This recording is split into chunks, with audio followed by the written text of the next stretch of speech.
Muy buenas tardes a todos. Va a comenzar la presentación del libro El trienio liberal en la provincia de Murcia, 1820-1823, primera experiencia de libertad, del que es autor Francisco Javier Salmerón Jiménez, que me acompaña a la izquierda. A continuación me acompaña Antonio Ballesteros, presidente del Centro de Estudios Históricos Fray Pascual Salmerón. Y a mi derecha pues están en primer lugar María José Vilar, profesora de Historia Contemporánea de la Universidad de Murcia, y el profesor también, Conrado Navalón, que es director del Servicio de Publicaciones.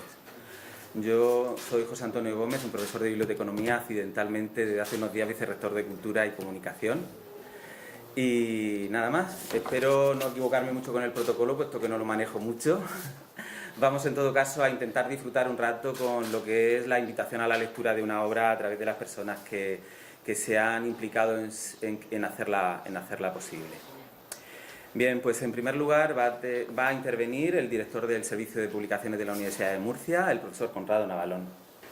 Muchas gracias, señor vicerrector, muchas gracias a todos y muy especialmente pues, también a los compañeros de la mesa, a María José Vilar, por haber aceptado acompañarnos en el encargo de la mesa, que no ha sido fácil, pero que ha aceptado encantada y un placer estar pues con lo que ahora mismo estamos compartiendo este espacio. Este mismo espacio hace creo que año y medio, pues, era en noviembre del 92, estábamos aquí mismo, y más o menos a esta misma hora, lo que pasa que era un poco más oscuro, presentando lo que era el libro de la Retirada Francesa de Andalucía, y eran los mismos, casi los mismos, gran parte de vosotros estabais aquí, y gran parte de la mesa también era la misma, es decir, los mismos autores, es decir, estábamos un libro que hacíamos en colaboración con el Centro de Estudios Fray Pascual Salmerón. Y hoy estamos presentando este libro, que ya conocéis, y estamos presentando prácticamente con los mismos compañeros de viaje. Para la Universidad de Murcia, tiene un valor muy importante. Yo creo que personalmente que un valor estratégico el poder colaborar con instituciones, con asociaciones, con colectivos, con institutos, con centros de investigación para colaborar en proyectos de distinta índole y en este caso en proyectos editoriales de esta naturaleza. Permite colaborar en la búsqueda pues, de temas y autores que realmente tienen un interés y son relevantes, como en este caso. Y eso permite la colaboración, la acción. Y también pues, permite, como en este caso, pues, hacer viable económicamente un proyecto que de otra manera difícilmente por separado hubiera sido posible, tanto para la asociación como para la universidad. Para la Universidad de Murcia, en este contexto, pues es un auténtico lujo tener unos compañeros de viaje como es el Centro de Estudios Históricos Fray Pascual Salmerón de Cieza. Sus números, sus más de 21 números ya de la revista Andelma, sus publicaciones, sus charlas, sus conferencias, sus premios y sus múltiples actividades que han siempre, desde hace muchos años, promoviendo todo lo que es el estudio de la historia y del arte en sus distintos espacios, épocas, contextos, pues es realmente una asociación con la que es un lujo poder participar. Y para eso, para la universidad y para Editum, pues, por supuesto que ha sido una enorme satisfacción poder colaborar, poder hacer este proyecto conjunto. Editum, como la mayoría de vosotros sabéis, ustedes saben que vosotros sabéis que es la marca editorial de la Universidad de Murcia, con la que se identifican pues, las publicaciones científicas de la Universidad de Murcia. Tiene libros que son tiene colecciones, tiene series, tiene también revistas, tiene 15 colecciones, que son quizás lo más exquisito del ámbito editorial de la Universidad de Murcia, 15 colecciones. Y una de ellas es la colección en la cual se incluye este libro, la colección Miradas, que, como pone ahí, reúne publicaciones que ayudan a comprender nuestro espacio, nuestro tiempo, nuestro presente. Textos rigurosos, pero accesibles, accesibles, comprometidos con el saber y que permiten de las prácticas. Ahí también tiene la descripción de esta colección. Entonces, cada una de las colecciones, de las 15 colecciones, cuenta con un equipo editorial exquisitamente seleccionado. En este caso es una coordinadora, que es Carmen González, que es de una catedrática de Historia Contemporánea de la Universidad de Murcia, y un amplio comité editorial constituido por profesores de muchísimas universidades de España y de fuera de España, de Italia, de Chile, de Inglaterra, y de España, o de Italia, de Lleida, en fin, un largo listado que también tienen ustedes, o también tenéis ahí el listado de quienes constituyen, quienes avalan, qué nombres avalan esta colección, en la cual pues el autor de este libro ha publicado su obra. Entonces, esta obra pues, es un libro que reúne pues, unos excepcionales avales para ser publicado, ya hemos dicho, por los compañeros de viaje, por el Centro de Fray Pascual Salmerón, por el propio autor, por sus publicaciones, por su especialidad en el estudio de la historia, por el uso de la metodología histórica, etcétera, etcétera. Pero si este libro se ha publicado dentro de la colección de Editur, no es ni por ninguno de estos avales.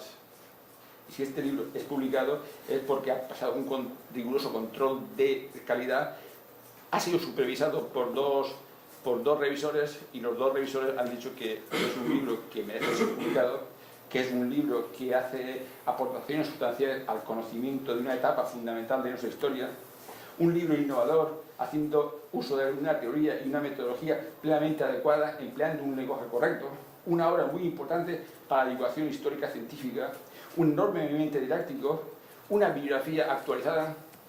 Es una obra que llena un periodo del que se sabe muy poco en Murcia. Bueno, no, eso no digo yo, eso lo dicen los dos revisores que han avalado este libro. Yo ya, pues, quisiera ya no acaparar más tiempo del que me han concedido, y creo que es correcto. Pero sí yo quisiera decir, ya para terminar, que por las características de la obra, por el autor, por los compañeros de viaje, por lo que estamos aquí en la mesa y lo que estamos aquí, para nosotros en Murcia, para el Servicio de Publicaciones, es un inmenso honor el poder estar haciendo, el poder haber hecho posible que un libro como este pase a formar parte del catálogo de publicaciones de la Universidad de Murcia. Y personalmente estoy convencido y especialmente feliz de tener la certeza de que este libro supone una aportación sustantiva para la recuperación de nuestra historia. Muchas gracias.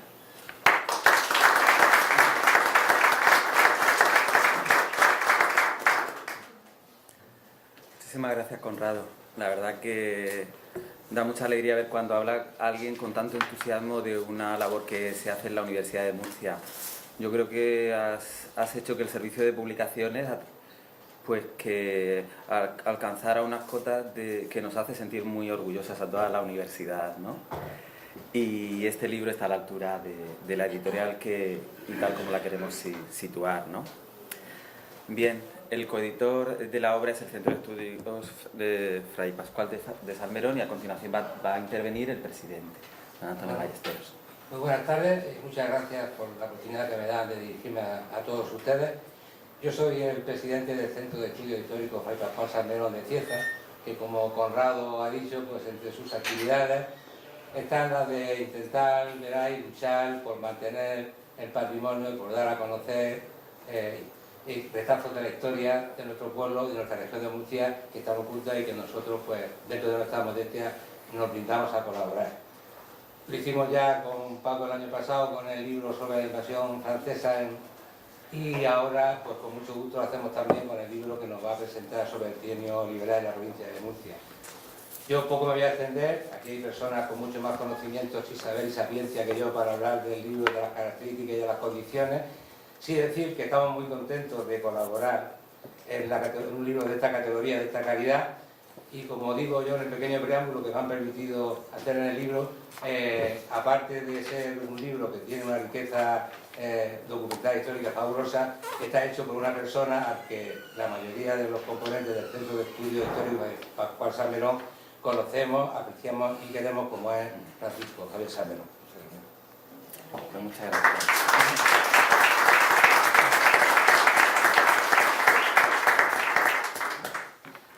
Pues muchísimas gracias. María José, es tu turno de hablarnos del libro. Muchas gracias. Don José Antonio Gómez Hernández, vicerrector de Comunicación y Cultura, doctor don Conrado Navalón Vila, coordinador del Servicio de Publicaciones de nuestra universidad, doctor don Antonio Ballesteros Baldrich, presidente del Centro de Estudios Históricos Fray Pascual Salmerón, y doctor don Francisco Javier Salmerón Jiménez, autor de la monografía aquí presentada, y a todos los presentes, buenas tardes. Ante todo, deseo expresar mi reconocimiento a la doctora doña Carmen González Martínez, catedrática de Historia Contemporánea de nuestra universidad y coordinadora de la colección bibliográfica Miradas, en la cual se incluye la obra aquí presentada, por la deferencia que ha tenido conmigo para, de acuerdo con el autor de este libro, hacerle el prólogo. Ello me ha dado la oportunidad de conocer esta obra, por la cual felicito ya anticipadamente al autor. En el prólogo, al libro del doctor don Francisco Javier Salmerón Jiménez sobre el trienio liberal en la provincia de Murcia, realicé ya una aproximación global a esta sólida, excelente e innovadora monografía, centrada en una temática histórica insuficientemente estudiada, el trienio liberal o constitucional, en este caso contemplado desde la realidad murciana.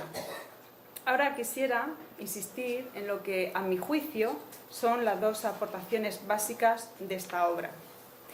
Se trata de una bien documentada aproximación a una de las etapas de nuestra historia contemporánea, hasta el momento menos estudiada y, por tanto, peor conocida, el trienio constitucional de 1820-1823, fundamental en el proceso de liquidación del antiguo régimen en España y su tránsito al sistema liberal, etapa que es analizada en su conjunto y desde un plano nacional.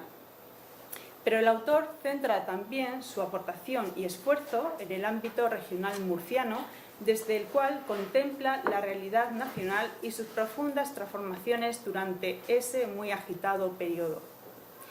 El libro es, por tanto, una atrayente aportación a nuestra historia ochocentista, considerada en su conjunto, pero también contribución fundamental a la historia regional murciana en una de sus etapas peor conocidas y que ahora es analizada en profundidad a base de un amplio elenco de fuentes inéditas procedentes de media decena de archivos nacionales y regionales y de amplia documentación hemerográfica y bibliográfica, fuentes cuya búsqueda, localización, selección y análisis, así como la ordenación y reelaboración de esos materiales de acuerdo con criterios metodológicos adecuados, ha conllevado para el autor varios años de dedicación y esfuerzo.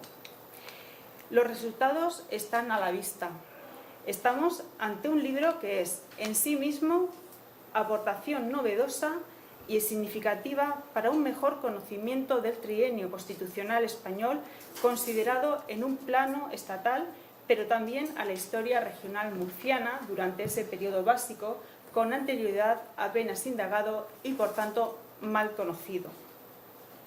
Y a su vez, el lector puede seguir en estas páginas un relato pormenorizado de los hechos acaecidos en nuestra región durante la etapa de referencia, situados en su dinámica interna, dándonos a conocer con todo detalle la convulsa y dividida sociedad murciana de la época en una etapa histórica considerada revolucionaria por definición. La obra es, por tanto, reseñable a la historiografía española sobre la fundamental fase referenciada, dado que el acontecer murciano tuvo amplia proyección nacional por el protagonismo de Cartagena y Murcia durante ese periodo histórico. Y a su vez también esa aportación valiosa para la historia interna regional murciana en su cuádruple dimensión político-ideológica, social, económica y cultural.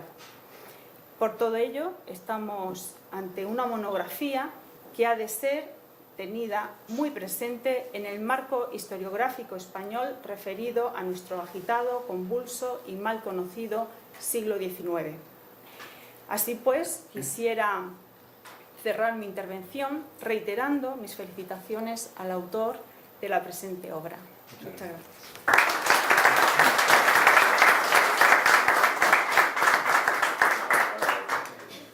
Bien, pues ahora tienes la palabra, Paco, como te dicen los amigos. Paco. Muy bien. Bueno, sobre las 2 de la mañana del día 29 de febrero de 1820, unas 300 personas se presentaron ante la Casa del Tribunal de la Inquisición de Murcia, armadas con lo que pudieron, escopetas, hachas, garrotes, para exigir la libertad de los presos.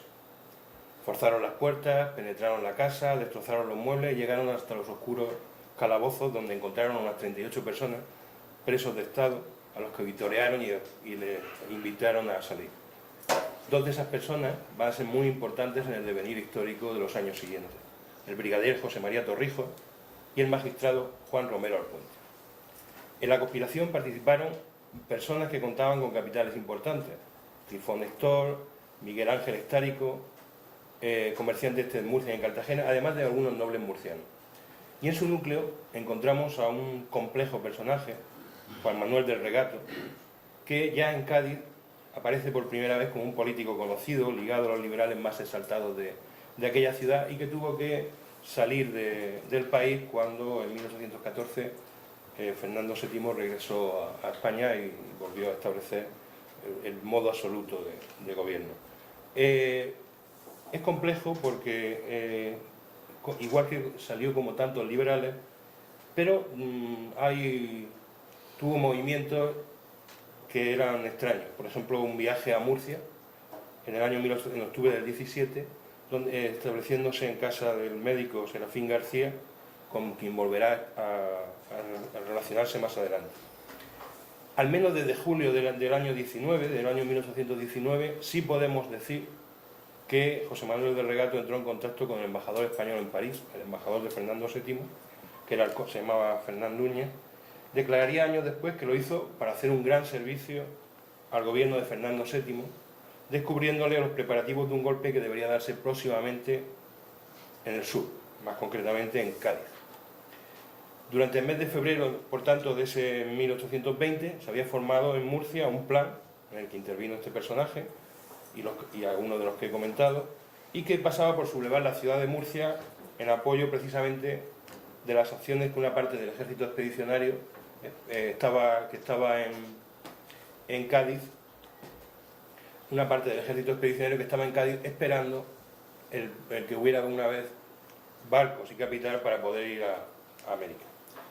En el plan participaron militares que formaban parte del regimiento de infantería de la Princesa, los cuales, tras recibir una señal convenida, dejaron entrar en la ciudad esa noche a las personas que participarían en la revuelta. Abiertas las puertas del puente, entraron en la ciudad en tropel, uniéndose a los que dentro esperaban. El edificio de la Inquisición de Murcia, que ésta ocupó desde el año 1478, se encontraba, en tiempos de Enrique III, se encontraba en el Arenal. El Arenal es lo que hoy es la glorieta, frente al río. No había un dique, sino que había una porción de arena hasta el río. Eso se conocía como el Arenal.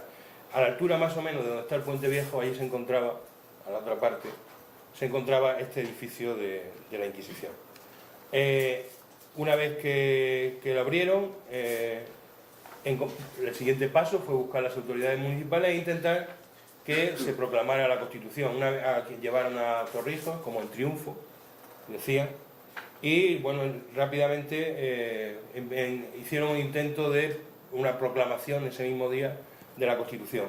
Aunque por la tarde las cosas cambiaron, por algunos motivos, y no encontraron el eco que esperaban, y aparte hubo algunos movimientos militares que hicieron que abandonaran esas pretensiones y se refugiaran en su Aventino, en la Fuensanta. Aunque, de nuevo, cuando cambiarían las tornas, cuando volviera Haro y unos militares que venían desde Valencia para controlar la situación y que, bueno, pues digamos que cambiaron de bando. En el periódico, no es un periódico madrileño, es un periódico satírico que se llamaba El Acicate, en su época ya establecían una conexión entre el levantamiento de Murcia y el de Cartagena, señalando que, porque mientras discutían aquí en Murcia sobre cuándo, dónde y cómo proclamar la Constitución, llegaron desde Cartagena diciendo que allí ya lo habían hecho. Estos pronunciamientos de Murcia y de Cartagena tuvieron un valor que en aquel momento en muchos lugares, en muchos periódicos, en muchos medios le concedieron como fundamental para que el empeño de Riego y el ejército expedicionario del sur tuviera éxito.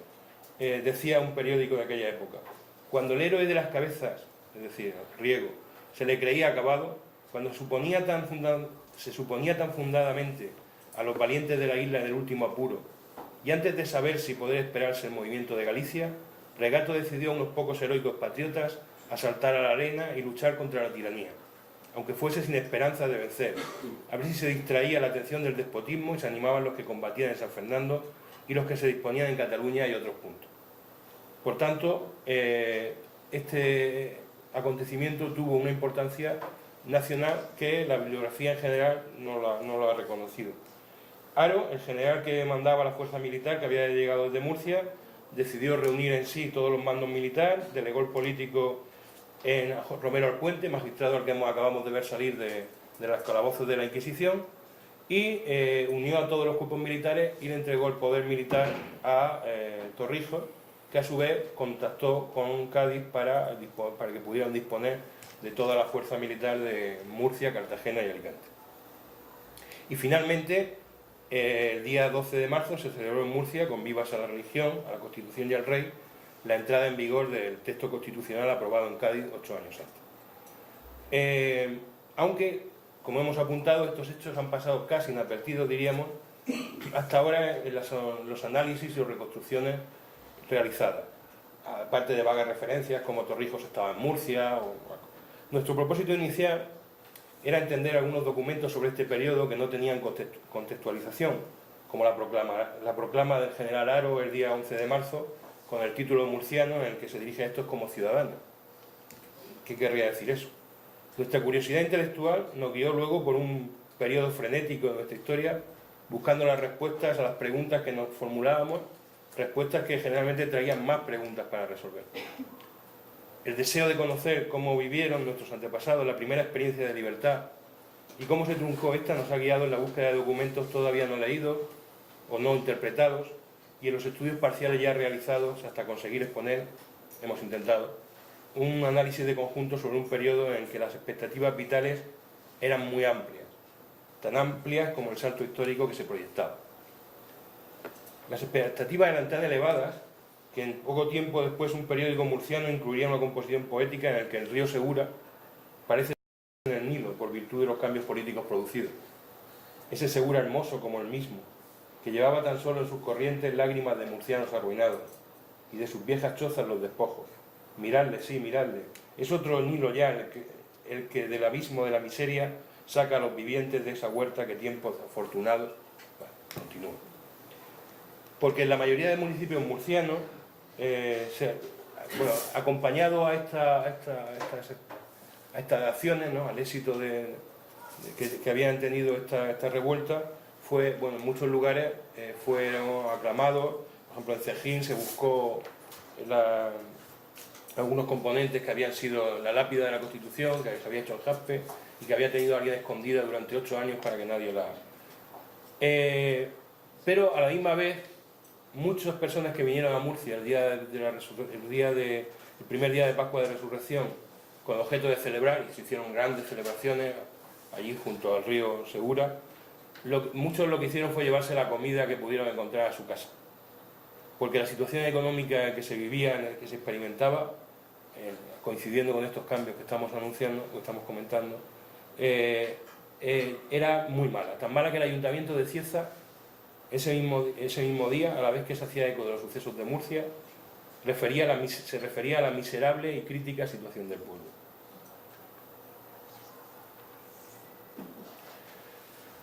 Nunca he experimentado mayor placer que la primera vez que saboreé la libertad de pensar, diría Blanco White, algo que debieron de experimentar también muchos de los que vivieron en Murcia en aquella época, aunque era un deseo que nosotros hemos encontrado siempre ligado a la necesidad de unirse con otros. Así, a partir de entonces, la forma más usual de participar en la vida política por parte de los liberales, aunque mucho más por parte de los exaltados, fue participar en las sociedades patrióticas, una especie de club de debate que se extendieron rápidamente por todo el territorio. La primera en fundarse en la provincia de Murcia fue la Sociedad Patriótica de Cartagena, que lo hizo el día 22 de abril, poco después de las madrileñas. Después, por el orden que las hemos conocido, se abrieron en la de Murcia, por supuesto, y después Cejín, Totana, Tobarra, Mula, Alcantarilla, Lañora, Pliego, Lorca, Caravaca, Cieza y Mazarrón. Entre los objetivos de la cartagenera, que junto con la murciana va a ser la más importante, se contaba el conseguir que los ciudadanos que se encontraban en posición de poder influir en la conservación de las leyes patrióticas que se acababan de conseguir, que pudieran regenerarse a sí mismos mediante ellas y que pudieran ser capaces de expresar sus ideas para instruir a otros ciudadanos en las verdades útiles por tanto tiempo infructuosas, o para avisar a las autoridades de lo que arriesgaban si procedían mal o se equivocaban. Podemos decir, por tanto, que buscaban la instrucción de los ciudadanos y el control de aquellos en quien correspondía gobernar, además de manifestar la necesidad de estar unidos, que, como digo, nos parece llegarnos como un grito. Aunque es claro que no existía en aquel momento una aceptación de las nuevas ideas, tanto es así que en muchas imprentas de Murcia se negaron a imprimir ningún documento que hablase de la Constitución. Quintana señaló que querer que se verifique una gran mudanza en un Estado sin que al instante salten partidos en él es querer un imposible. En cierta ocasión, uno de los ciegos que vendían por las calles de Murcia ejemplares del Correo Murciano, ahí tenéis un trozo del ejemplar para que os hagáis una idea un poco cómo eran estos periódicos, que nos han llegado casi en series casi completas. Digo que uno de estos ciegos, los ciegos eran los que vendían en los diarios, era su función, la forma que tenían de ganarse la vida, escuchó a un maestro de latinidad explicar a sus discípulos. Les puso la siguiente oración: los ciegos venden el diario. Los niños la hicieron y al pasar el ciego por la ventana del aula alzó la voz, lo que no gustó al maestro, quien puso en la pizarra lo siguiente: el Correo de Murcia es embustero. Y cuenta este diario que todos los muchachos que estaban lo bastante lejos como para no ser oídos exclamaron a la vez: el padre maestro es un servilón. El relato parece algo fantástico, pero nos puede servir perfectamente para conocer cómo inmediatamente eran etiquetados todas las personas políticamente entre serviles, exaltados o moderados. Claro que la relación no era tan versallesca como la que se estableció entre el ciego y... no siempre era tan versallesca como la que establecida entre el ciego y el maestro. Un año antes, el 29 de enero del 21, bajó un fraile a uno de los molinos que se ven desde el puente sobre el Segura y, lleno del espíritu que tanto los distingue, son palabras textuales del periódico, gritó: sí, cantad, patriotas, ya os lo dirán, ahora vendrán los que hay en Lorca, se pondrá una horca en el arenal y saldremos de cuidado, porque ya no va a haber Constitución. Porque las instituciones religiosas van a ser el polo fundamental de mayor oposición al nuevo régimen. En los años anteriores, los políticos liberales habían llegado al convencimiento de que la propiedad eclesiástica constituía un grave obstáculo para el progreso de la economía española. El crecimiento de la producción agraria se encontraba frenado por la existencia de inmensas propiedades que además no habían conseguido acceder a las transformaciones que la agricultura había conseguido en general en el siglo XVIII. Y dada la enorme extensión de tierra que controlaban, era imposible modernizar la agricultura, que entonces era prácticamente toda la economía, sin hacerse cargo de esas tierras. El gobierno liberal había decidido, por tanto, en el año 21, la reducción de numerosos conventos de religiosos que había en España, agrupando varias comunidades poco numerosas en la misma orden o congregación, o suprimiendo otros.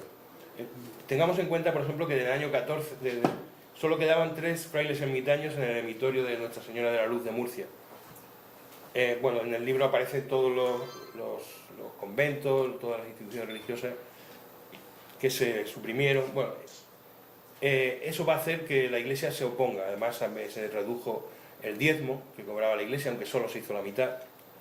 Sin embargo, los graves incidentes que se produjeron en Lorca en los primeros meses del año 22 no fueron producto del choque del choque entre liberales y moderados. No fueron entre ellos. En Lorca, la rivalidad entre las dos facciones, los moderados y los exaltados, en que el liberalismo se dividió, y además estaban representadas por dos primos hermanos, pertenecientes a una de las principales familias, económicamente hablando, de Lorca, enfrentados en una lucha cainita que constituye una depurada metáfora de la realidad que se vivió en aquellos años. La Diputación Provincial, ahí encontré un sello de aquella Diputación Provincial. La Diputación Provincial fue la única institución de algún modo descentralizada, aunque en muchos casos subordinada al jefe político. Aunque su carácter electivo, el hecho de que fueran elegidos, les va a conferir el poder superar ampliamente sus competencias de carácter económico y pasar a ser una institución claramente política. Sus miembros afirmaron que la prosperidad de la provincia de Murcia estaba encomendada a la Diputación, objetivo que constituía realmente era un objetivo, una tarea titánica, por la situación de miseria que hemos visto en la que se vivía y porque la provincia era como el doble de la actual región de Murcia, ocupaba tierras de ahora que son de Alicante, de Almería, de Granada, la gran parte de la provincia de Albacete, y además las comunicaciones eran malísimas. Por tanto, si esa era la prosperidad estaba encomendada a ellos, la verdad es que era muy difícil. Hicieron algunos intentos, por ejemplo en educación y sanidad. Establecieron escuelas gratuitas en las que pudieran aprender tantos niños y niñas pobres, y estas son palabras textuales, que van por las calles y plazas sin instrucción alguna, entregados a ocios poco inocentes, y que sirvan también de escuelas normales, a donde vengan a instruirse y de donde salgan formados maestros y maestras que vayan a comunicar el mismo beneficio a los pueblos de la provincia. La tarea que los liberales tenían por delante era, por tanto, titánica. Aunque quizás lo más difícil fue aplicar la Constitución. Los revolucionarios de Cádiz, cuando en 1820 proclamaron la Constitución, lo hicieron porque pensaban que de esa forma no habría que volver a retrotraerse sobre disputas, sobre luchas ideológicas. Era una idea muy clara, la Constitución, tenemos que conseguir la Constitución. Pero aquella Constitución se había hecho en un momento, primero, en el que no había rey, y en segundo lugar se había hecho en un momento en el que se pensaba que el rey la respetaría, ¿no? El rey volvería y respetaría la Constitución. Aunque yo creo que la principal dificultad, el principal problema que hubo fue que, según esa Constitución, los gobiernos no eran representativos de la voluntad de la nación, sino que eran elegidos por el rey y solo eran responsables ante las Cortes cuando éstas estaban reunidas. Por tanto, en muchos casos hubo una divergencia muy clara entre el gobierno y la voluntad mayoritaria. Eso va a dar lugar a lo que se ha conocido como los sucesos de diciembre. Unos sucesos en los que Murcia y Cartagena se rebelaron contra el gobierno. Frente al Ayuntamiento de Murcia, en la explanada en la que se estaba construyendo el Paseo de la Glorieta, se arremolinaban muchos grupos de gente que componían una gran manifestación. Cuando llegó un grupo con hachones encendidos que iluminaba la gran bandera roja que portaban. Todos gritaron: abajo el ministerio y viva Riego. Una comisión de los que se manifestaban, una comisión de ciudadanos libres, como se denominaron, penetró en el ayuntamiento para hablar con las autoridades municipales que habían sido convocadas a conocerse esa gran concentración. Las personas que se arremolinaban lo que solicitaban era la renuncia del gobierno. De modo que la comisión entró a las salas capitulares y el resultado de esta acción fue la elección de un nuevo jefe político, el brigadier Piquero, a través de unos hechos que dan a entender un poder político surgido de un movimiento revolucionario, con el Ayuntamiento de Murcia entregando la jefatura política de toda la provincia, con el jefe político destituido por el poder central, con el interino huido, con el jefe militar detenido en el puente de Murcia. Unos hechos completamente revolucionarios. Cartagena no quedaría al margen. Poco tiempo después hubieron ahí unos sucesos parecidos. Bueno, de lo de Murcia esto va a ser reprimido y los siguientes meses va a tener mucha importancia porque va a ser mucha gente la que vaya a la cárcel, va a tener una gran problemática. En Cartagena también, como digo, llegó allí el ejército de madrugada y hubo allí una rebelión, pero es curioso porque se enfrentaron allí, digamos, al ayuntamiento y finalmente decidieron el general, el oficial que lo dirigía, habían ido también los provinciales de Lorca, decidieron volver sobre sus pasos, ¿no? Cosa que en muchos casos los cartageneros hicieron muchas chirigotas con eso, pero bueno, vemos acciones completamente, acciones de rebelión. Es un periodo muy, muy agitado. Y sobre todo, esas expectativas que hemos visto no parecían cumplirse y la mayor parte de la situación de la mayor parte de la población a comienzos del año 22 era desesperada. En febrero de ese año, grupos numerosos de pobladores de los campos de Murcia llegaban hasta la ciudad implorando caridad. En esa prensa que hemos visto se era consciente de que pronto, si no llovía, sería miserable la suerte de los campesinos. Llegan a pensar que la mayoría de ellos morirá si no se les socorre. Esa era la situación en el año 22. Una gran cantidad de campesinos seguía teniendo como vivienda una cabaña. En julio del año anterior se publicó precisamente en el primer número del Diario Popular de Murcia un artículo con ese nombre, La Cabaña, con un lenguaje costumbrista y de una alta calidad literaria, el que os aconsejo, en el que se narraba la vida de muchos de los campesinos murcianos. La neutralidad de las masas campesinas en un primer momento había coincidido con la relajación de la presión tributaria de ese primer año, aunque a pesar de que su conciencia política tampoco había variado, seguía impregnada de los valores del antiguo régimen. A mediados de ese año el régimen constitucional, a mediados de este año, no parecía ofrecer a los campesinos ventajas tangibles en sus condiciones de vida que lo hiciesen comprometerse con la consolidación de ese régimen liberal. La situación por tanto, de miseria de una parte importante de la población y la percepción de inseguridad dominante ocasionó que los valores liberales perdieran terreno, como os comentaba. En ese contexto de pobreza extrema e inseguridad generalizada, ocurrieron en abril del año 22 dos hechos que constituirían el arranque de la guerra civil en Murcia. El 19 de abril se propagó por Murcia un rumor que obtuvo una rápida difusión por la ciudad y también por otros lugares de la provincia. La imagen de Jesús Nazareno, que se veneraba en la ermita de Jesús, había sudado sangre. Por supuesto que estaba sudando sangre por los crímenes de los liberales que cometían contra la religión. Además de tal prodigio, algunos llegaban a asegurar que la imagen había descendido de su camarín y se había sentado en un banco. Cuando el rumor se convirtiera en noticia, lo que sucedió unos pocos días después, cuando predicó en el convento de Teresas un trinitario calzado al que se conocía como Pico de Oro por sus buenos sermones, cuando dijo un sermón en el que hablaba de un diluvio de milagros que atribuía a los santos, se producirá en ese momento un punto de inflexión definitivo de la situación que había ido variando en los meses anteriores, un giro en la opinión mayoritaria a favor de las tesis absolutistas. El día 20, Jaime Alfonso, el famoso bandolero, ya estaba en las inmediaciones de Murcia. Y la existencia de una conexión entre ambos sucesos se daba por supuesta.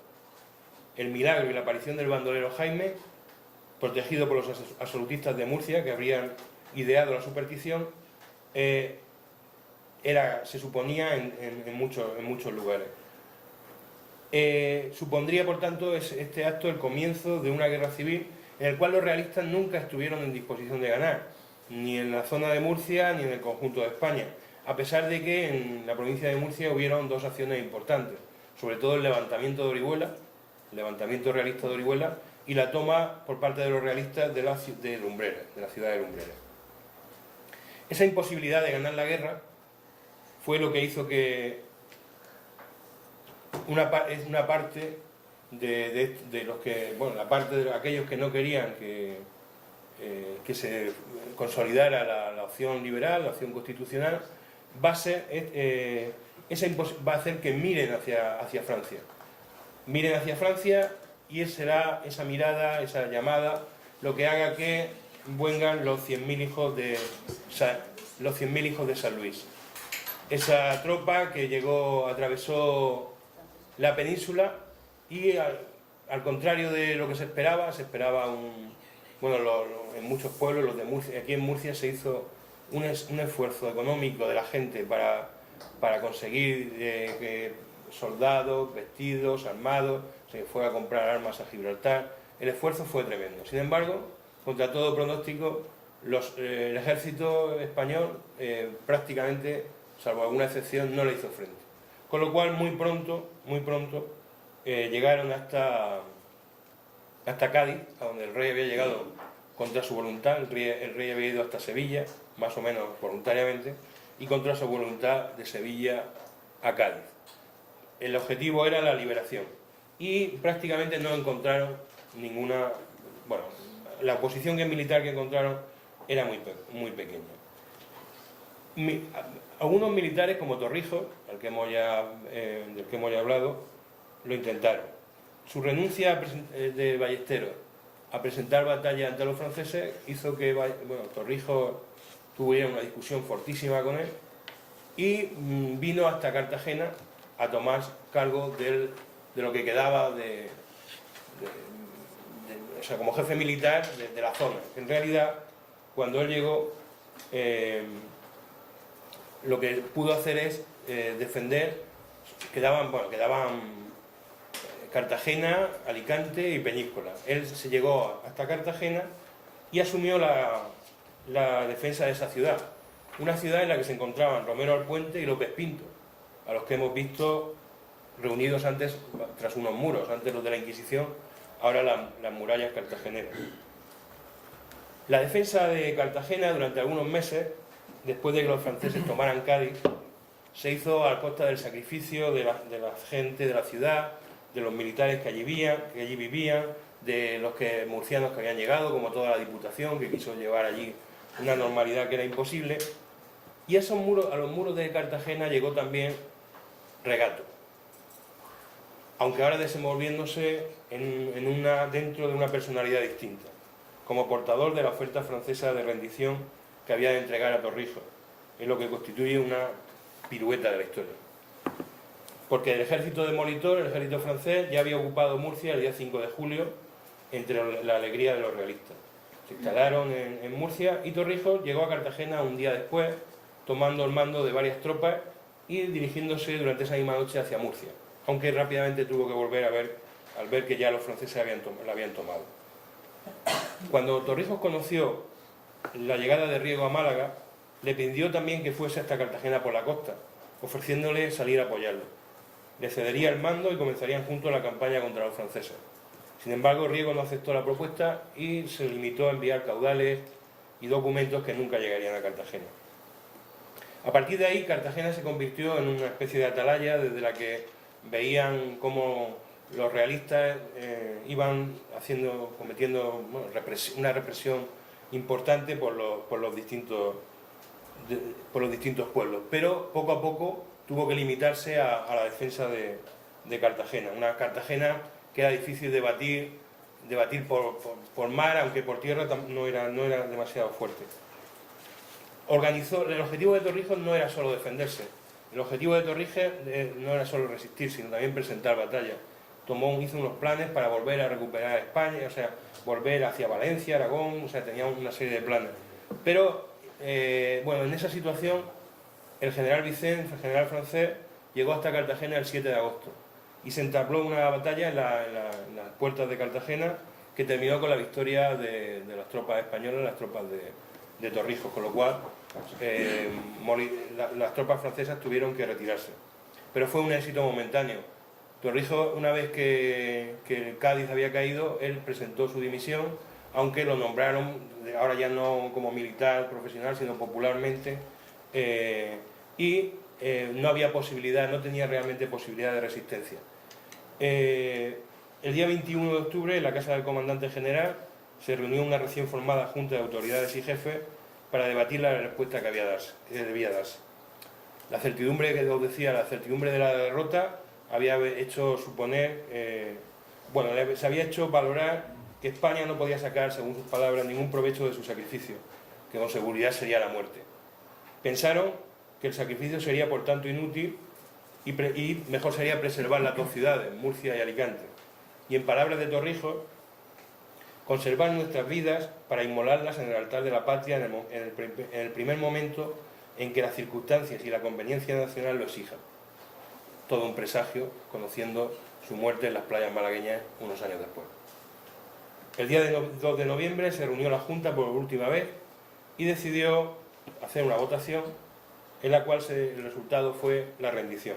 Una rendición que, hay que decirlo, Torrijos y los que estaban con él consiguieron, a pesar de ser la última, porque solo quedaba en ese momento Cartagena y Alicante, hacerlo en unas muy buenas condiciones. Es decir, podían ir a Francia o a Inglaterra libremente, e incluso les prometieron que les pagarían su sueldo, cosa que eso no hicieron. Pero las condiciones que los franceses en esta guerra, al contrario que en la anterior, lo querían hacerlo todo pacíficamente, pensando probablemente para que no les ocurriera lo mismo. Con lo cual, las condiciones de rendición que le ofrecieron a los allí encerrados en Cartagena fueron buenas, finalmente las aceptaron.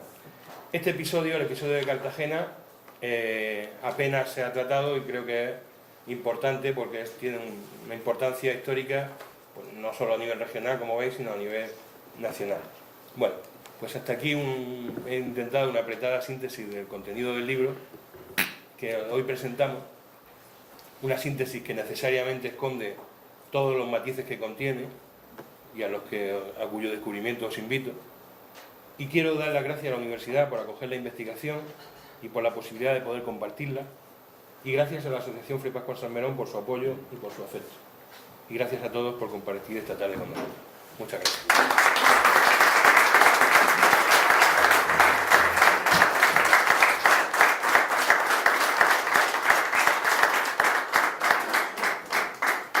Bien, pues nosotros también, como Universidad de Murcia, estamos muy agradecidos al Centro de Estudios Históricos Fray Pascual Salmerón que haya coeditado esta obra. Al autor, por supuesto, le damos las gracias te damos las gracias por haber confiado en la Universidad de Murcia para publicar tu libro, por habernos dado a conocer sistematizando este periodo de la historia de España. Deseamos que tu presentación ahora haya sido, yo creo que así ha sido, una invitación a la lectura, y reiterando el agradecimiento a todos por la asistencia y por la participación, a los compañeros de la mesa también, pues vamos a levantar el acto. Muy bien. Muchas gracias. Muchas gracias.